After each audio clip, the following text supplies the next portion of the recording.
Parley.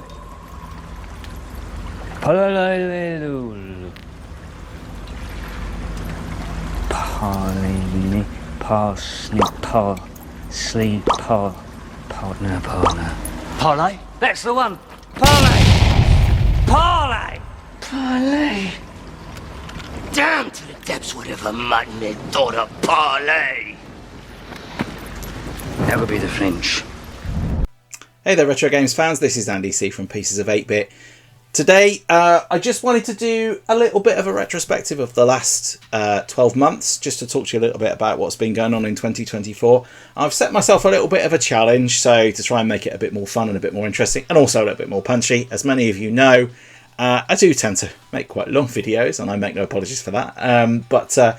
Yeah, what I wanted to do was have a bit of a rattle through. So what I've done is the self-titled 25 things ahead of 2025, split into 5 sections. So those 5 sections are what have been my top 5 pickups, what have been the 5 top releases or events that have happened through 2024, which have just been particularly interesting for me, 5 games that I've revisited, 5 new games, and 5 things that I've learned. So all ahead of 2025, and probably when it gets to 2025, I'll probably talk a little bit about some of the things that maybe I'd like to do. But I just wanted to have a bit of a retrospective. It's a bit of a gimmick. The idea is that each section I'm only going to spend 5 minutes, so I'm going to set myself a timer. It's right next to the microphone down here. So yeah, if you'll hear that go off if I've overrun. So I'm going to try and rattle through.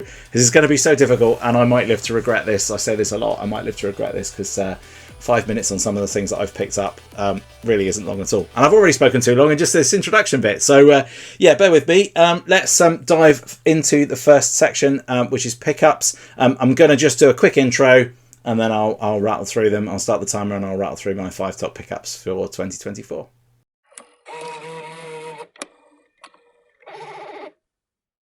Okay, so 5 top pickups for me through 2024. Now, these are all hardware pickups, largely because I've really just started getting back into owning the hardware for the things that I've got. So mine are all hardware pickups rather than game-based pickups.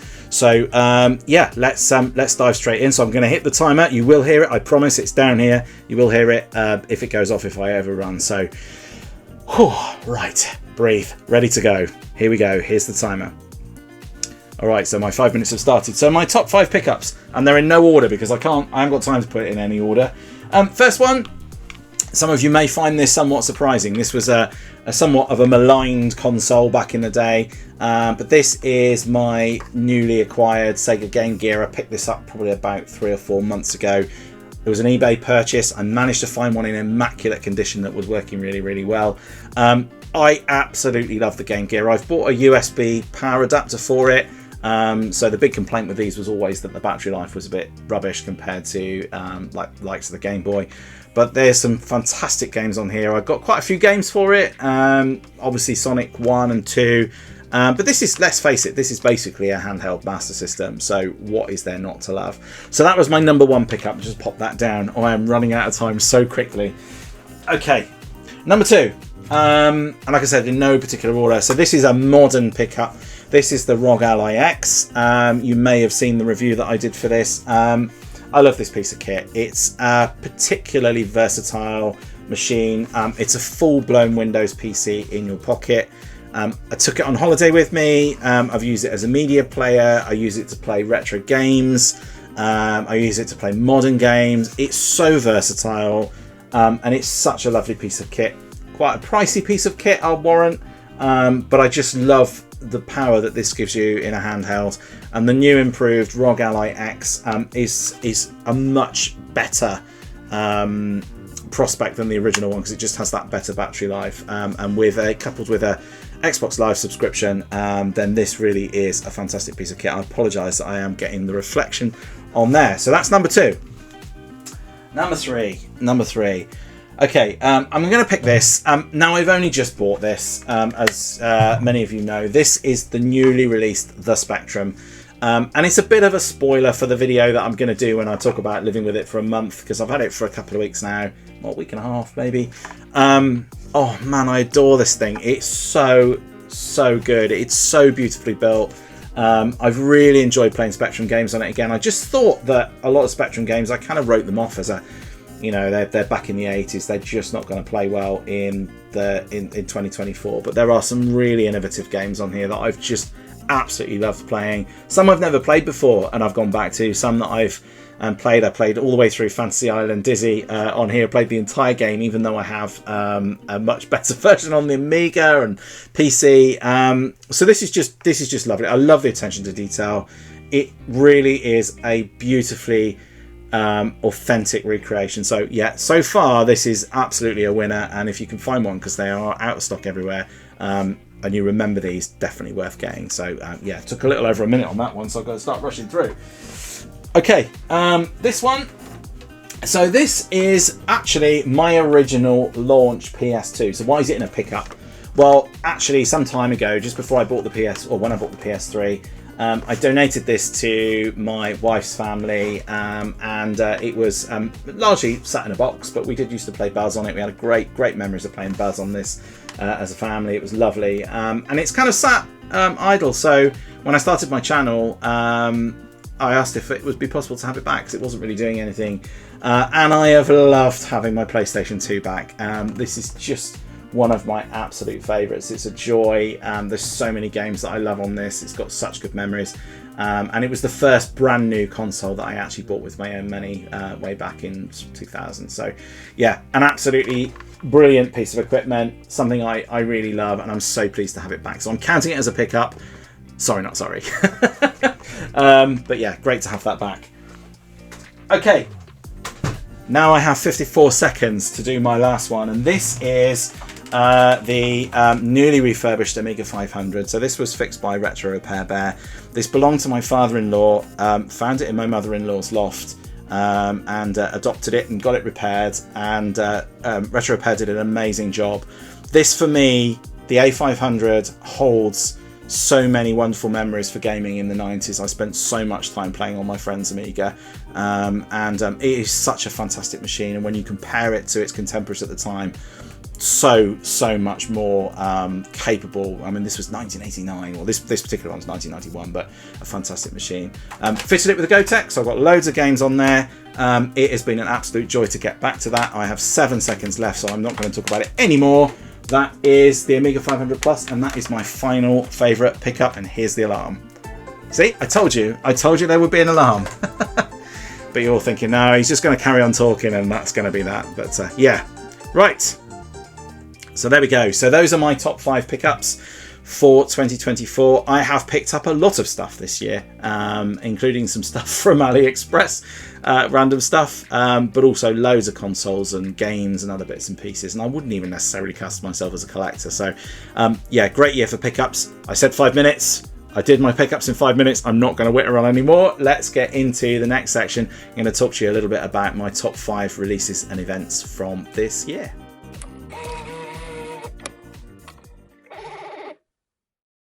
Well, that was challenging to keep that short, that's for sure. That's just not my style. But yeah, this I think will probably I'll probably be able to rattle through a little bit easier. But this is my top 5 events for the year. So this could be anything from a release or an anniversary, or any particular event that I've attended where I've just really thought it was a great thing, really good to enjoy. There's been so much stuff going on through 2024, and I expect 2025 to be much the same. So I'm going to start that timer. Let's dive in with my top 5 releases or events from 2024.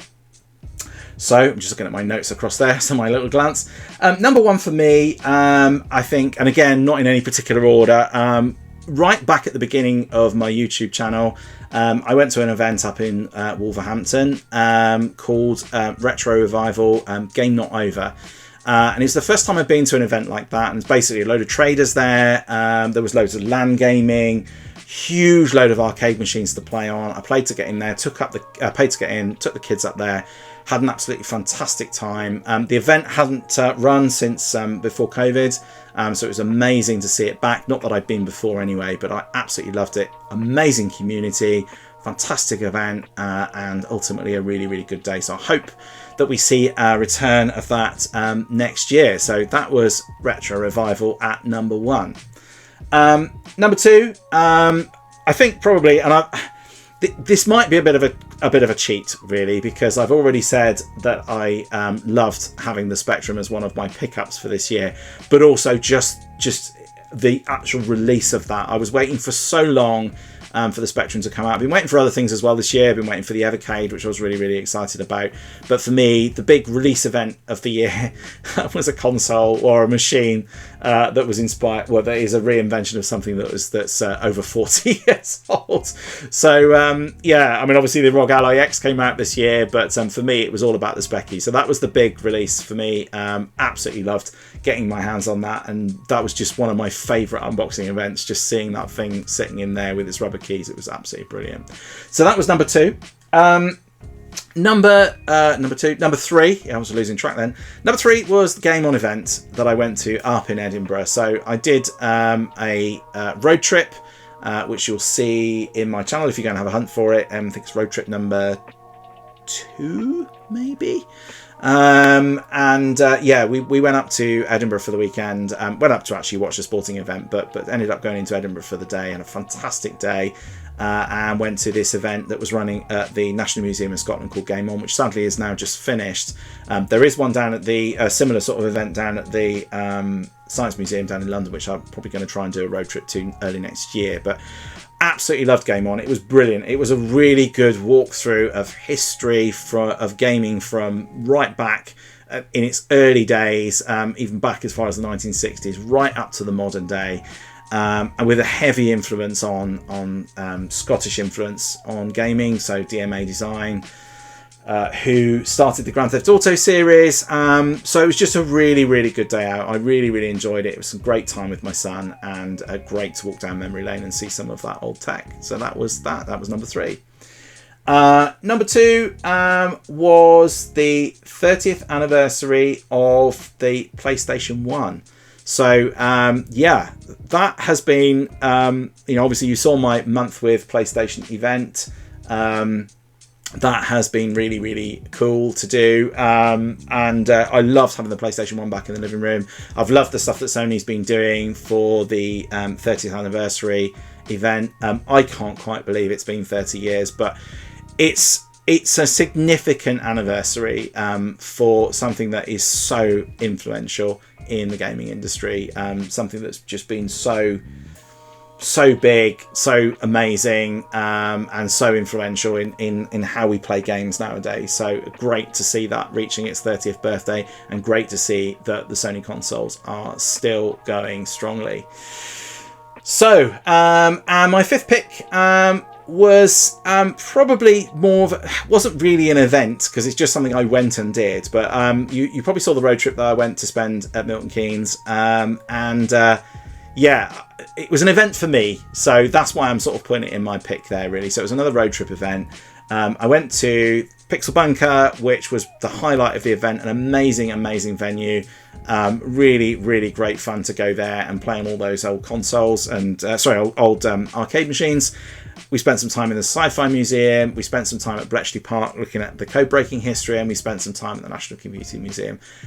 All of which, it was a fantastic weekend that we had, and it was amazing to just get and just really immerse ourselves in it. And obviously Milton Keynes, for me, I spent a few years there as a kid, was an amazing place to go and revisit. I think it gets a hard time, it gets a bad press, but I really loved going back there and just reliving that 80s vibe, I think. So yeah, and here goes my alarm. There we are. Not sure I quite fitted that in, but just about. I probably could have said a couple more bits, but there we go.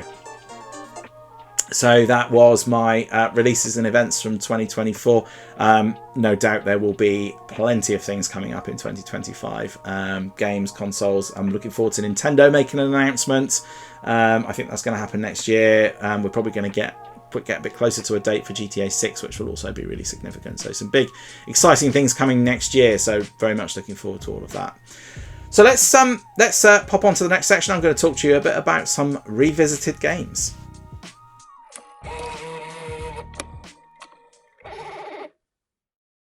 Wow, okay, this is exhausting.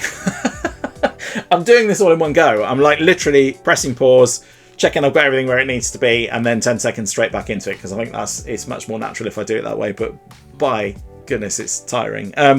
Let's talk about revisited games now then. So as I've kind of got back into sort of getting into the old retro console scene this very much more this year. I had a few bits and pieces before, but it's been great to get back and play some games in the way that nature intended. I've been doing emulation for many years, and so I have played a lot of these games on and off over the years, but it's been great to go and actually get them as physical pickups and get and play them on the original consoles that they were designed for. So with one exception, which I'll tell you about in a second, but yeah, these are some of the games then that I've revisited from over the years, and my top 5 picks. So let's get that timer going and I'll rattle through them for you. So again, as I said before, said twice now, in no particular order. First up is Sensible Soccer. Now I know this isn't the definitive best version of Sensible Soccer. Probably the Amiga or the Mega Drive version is better than this. But I did pick this up for the SNES. Yeah, I mean, Sensible Soccer. I'm not even a football fan, and I love Sensible Soccer. I did a review of it a little while back, played it with my son, and in that video you can see why I love Sensible Soccer so much. It is one of those sit on the sofa with your mates types of a game, and it is so much fun. And testament to that is the fact that my now 16-year-old son plays this when his mates come round. There's access to the latest Xbox and the PlayStation, but they will go to Sensible Soccer. They absolutely love it. So fantastic game, great to revisit, a game I absolutely adored and loved in the 1990s. That's my first pick. Second pick, and I said that this wasn't quite on the device that I expected, but this is the Bitmap Brothers cartridge for the Evercade, and the game pick off this is another sports game, but a futuristic sports game called Speedball 2 Brutal Deluxe. And if you've heard me talk about this game a couple of times, this is a game that I absolutely love. It is, again, like Sensible Soccer, a really fun game to play. Came out by Bitmap Brothers. It's definitely another sit on the sofa game. It's so ridiculous and silly and over the top, and I love it. It is just so much fun to play. And if you've never played Speedball 2 or any of the Speedball games before, I strongly recommend going to play them. They're great fun. I've resisted reviewing this one as well because I didn't want to peak too early. This is another one of my absolute faves from the 90s, so I didn't want to just do all of my favourite games in my early reviews and then, just run out of stuff to do for later on. So yes, Speedball 2 Brutal Deluxe, choice number 2.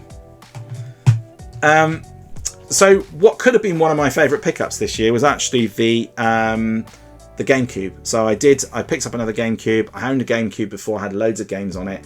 But I actually went and found another one, which I now have on my shelf. And one of the games that I absolutely loved on the GameCube was the Zelda Wind Waker. This was a little bit of a departure from classic Zelda in terms of graphical style and the way it played. But this was my first Zelda experience on a Nintendo console, and I absolutely loved this game. I loved it. It was infuriating in parts. It drove me crazy, but I absolutely love it. I love the graphical style, which really still holds up today. It's a fantastic game. It's beautiful setting. Just love it. So really enjoyed getting back into that. I will review this game at some point. Okay, number 4 is Wipeout, and this is a little bit controversial, I discovered after doing the monthly racing challenge by Retro Ed Steve. I really enjoyed getting back into this game. This game still, for me, plays really well. I really enjoy it. I get that not everybody likes this game. It is quite frustrating and fiddly to play. I have played a lot of versions of Wipeout over the years, so I kind of got the gist of it. But the original Wipeout, for me, still plays really well. I really enjoy it. It's the only time that I've done well at all in the racing challenge that Steve sets every month. So maybe that's made a little biased, but I do really love Wipeout. I love the style of it. I love the setting of it. And the PlayStation 1 original version for me still plays really well. I am told that the The Saturn version is a little better, but I've never played the Saturn version, so I can't compare. But yeah, Wipeout is my number 4 pick. I really love that. Okay, 1 minute down on time. This is my final choice. So this is Crazy Taxi. I also picked up a Dreamcast. So at Retro Revival, the event that I spoke about before, I actually picked up, and it's my first Dreamcast actually. I never owned a Dreamcast before, but I know someone who did. I played a lot on it, and one of the games that I loved on the Dreamcast was Crazy Taxi. I apologise, I keep getting loads of reflection, but was Crazy Taxi. I love this at the arcade, and I love the recreation of this on the Dreamcast. It's as close to the arcade version as you're ever going to get, and it's just such a ridiculous game. It's so silly, and it's such a good example of a pick up and play game where you can just play it and enjoy it. So I've loved coming back and revisiting this game. There are so many games I could have picked. I could have picked Outrun, but I don't know whether I ever really revisited that, because to revisit it you must have to have left and stopped playing it and come back to it, whereas I've always played Outrun, never went away. There we go. So there is my alarm for my 5 minutes. I just squeezed that in. Boy, this is tiring. So yes, that was my 5 revisited games, things that I went back to and had another look at. So now I'm going to talk to you a little bit about some of the new games that I've played through 2024.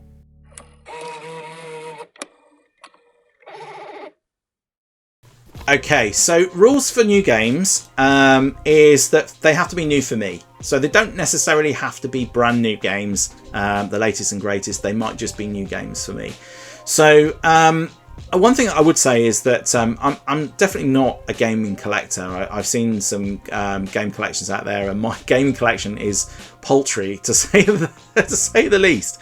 But I've never really been a games collector, largely because a lot of the older games I've played emulated. So whilst I have a reasonable selection of games, I would say, I tend to only buy games that I've either played before or that I want to play that I've never played before. So I don't have a wide selection of games to choose from, and that's kind of by design. That might change in the future as time goes on. But yeah, I've got a couple of games, one or two that I did think about that I've never played before. They're quite old games, but let me just dive into it and I'll explain myself.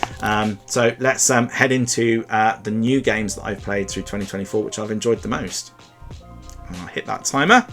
Okay, again, these are just not in any sorted order, so I'm just going to rattle through them. I would just say at this point, I've just realised actually that 4 of these are PlayStation 5 games, so 4 of these are brand new games, and then there's one which is not, which I'll obviously get to in a moment. So first up, Spider-Man 2. This game came out on the PlayStation 5. And what a game. I still need to finish this game, and my son keeps getting on my case to play it. It's a really, really lovely game. It's graphically stunning. It really should have done better at Game of the Year. It's just a really lovely game, and it really shows off what the PlayStation 5 is actually truly capable of. So really, really love Spider-Man 2. I've enjoyed all the Spider-Man games on the PS4 as well, and the Miles Morales Spider-Man game, Miles Morales. All really, really good. So this was just an extension of that. Fantastic, great story, great graphics, really fun game to play.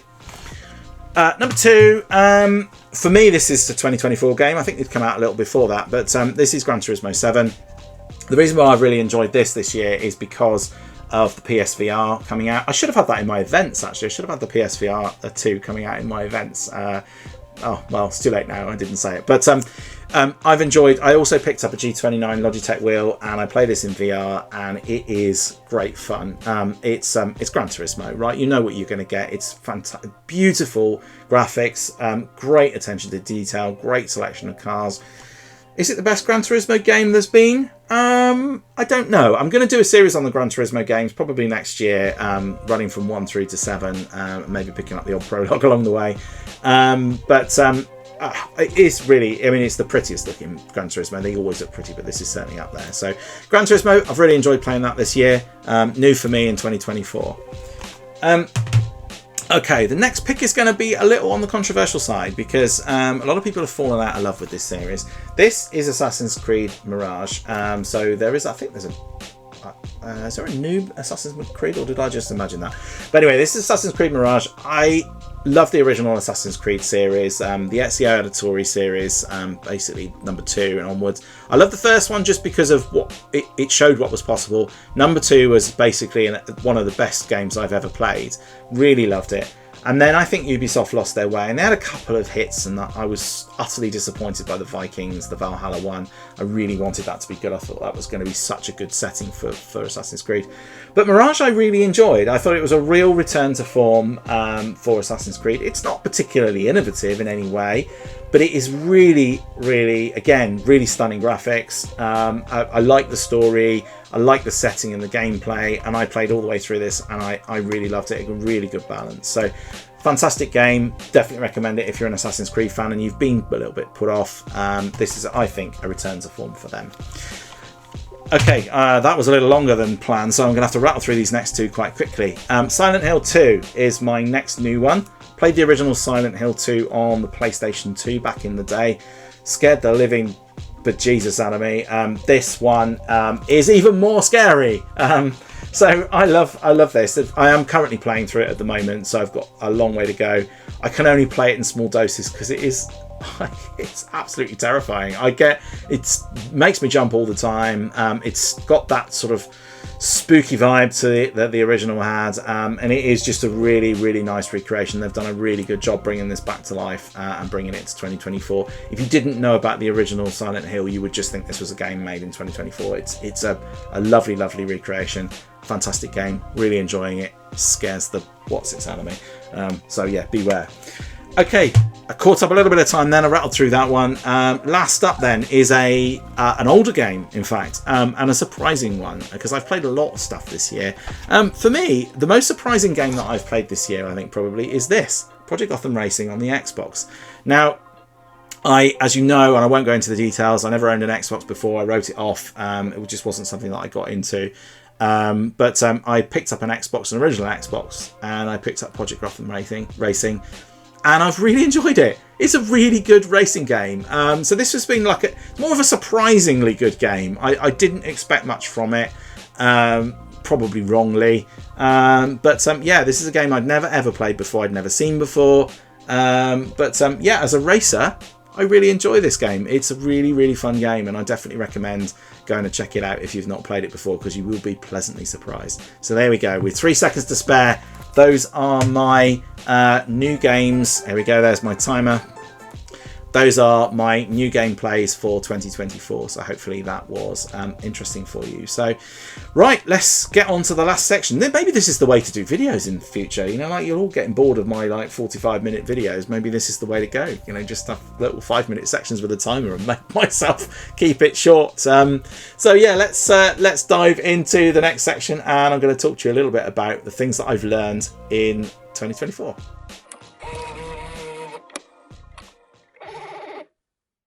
So what are the 5 top things that I've learnt this year? Some of them are slightly obscure. Some of them are a little bit more meaningful, I would say. So I'm going to go in with a slightly more humorous one at the top. And that is that I have learnt this year that I am not any good at PlayStation 1 racing games. So Retro Red Steve's been doing this challenge every month. I've got the one to do for this month, which is racing trucks. With the exception of Wipeout, which I was already reasonably adept at, everything else that I've played has been an unmitigated disaster in terms of times. Colin McRae Rally I'd already played before, and I was still terrible at it. But it's a bit of a shame, because I always consider myself to be quite good at racing games. You know, if ever we get to a point where we're doing the PS3 racing games and we get Burnout or something, maybe I'll stand a better chance. But yeah, that's been one that I have really struggled with, but it's been fun to do anyway. So next up then is restoration. So restoration, what do I mean by that? So one of the things that I've learnt about myself, I think probably this year, is to be a little bit more bold when it comes to restoring stuff. So as you know, I've sort of not restored fully. You know, I think when it comes to electronics, I think I'd still leave that to the professionals, apart from the odd little bit of soldering here and there. But I've really loved getting stuck in and fixing things, and you know, just I suppose it's restoration and clean up and just kind of getting things back into their original scope. So for me, getting the BBC micros was a big one, and having the confidence to, you know, take those apart, give them a good clean, buy new bits and pieces for them, and just kind of refurbish them a little bit, I suppose. And it's all about confidence, and I've definitely got a lot more of that this year. So been wanting to do that. We'll probably do more of that next year. So yeah, that's been really good. The more confident I get, the more bold I'll get doing these things. Number 3, again, a slightly light-hearted one. So the very fact that you're watching these videos is one of the things that I've learnt this year, is all about YouTube and how to make videos and how to edit videos. I use a tool called Wondershare, and I've had to learn that from scratch. And it's been a voyage of discovery. And if you look back to some of my original videos, you can see how rough around the edges they are. And hopefully these ones are a little bit better in quality and public what's the word I use, publishing value, whatever you want to call it. But yeah, that's been a big thing for me, learning about audio levels, learning about cutting videos, learning about trying to keep things short and concise, trying to make sure I have notes, and then also just the whole YouTube studio and how that all works, and how you entice people in, and what works for some people and what doesn't work for others. This is usually one of the things that doesn't work, but I'm doing it anyway. So again, sorry, not sorry. The next one is slightly boring, but one of the things that I've realised about getting on board with getting into the old consoles is that not everything is HDMI, which I knew anyway. I didn't realise just what a slog that was going to be, getting consoles hooked up. Analog to digital has realised is both expensive and to do it well, and also quite hit and miss. And every console, and even like take a PlayStation 1. A PlayStation 1 from one era has a different set of connections to another one, and so I've had to really learn the hard way about cabling and analog to digital conversions and having old televisions and all of those things. So that's been a voyage of discovery, just getting these old consoles up and running, but it has been totally worth it, even if I do have a crate full of cables and adapters and all sorts of other bits and pieces. But yes, that's definitely been a learning experience for me. I have 50 seconds to talk about my last one, and it was the most important one, so I apologise because this is my very last point and I'm going to overrun anyway.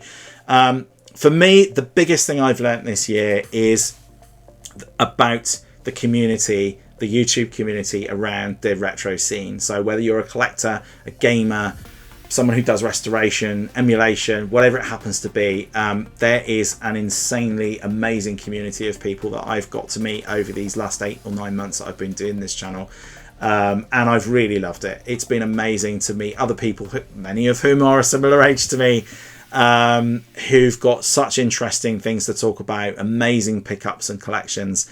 Yeah, it's been great to sort of establish some digital friendships, shall we say. Yeah, look forward to meeting loads more people next year. There's my time. I'm going to cancel it and carry on talking. So yeah, it's been fantastic to meet all these people, and I realised just how many people live locally. There are people within sort of a 20-30 mile radius, some even within a few miles. Evesham Gamer, I'm looking at you. So there are loads of people around who are interested in this subject, and it's not like it's a big competition for who produces the best YouTube or gets the most viewers. It's just not about that at all. It's about watching each other's videos, getting ideas for things, getting involved in the Retro Red Steve Racing Challenge every month. So it's just been an amazing voyage to discover that. So yeah, apologies I'm gushing a little bit here, but thank you so much to all of you out there who have supported me and been watching my channel and commenting. It's been great to engage with your content and for you to engage with mine. So yes, that's the biggest thing I've learned, and I wanted to save that point till the absolute end, so I apologise for overrunning my 5 minutes on that one, but I thought it was worth doing. So let's wrap up. That was my top 5 learned things from 2024. Let's have a quick wrap up, and and then we'll probably leave it there for the day.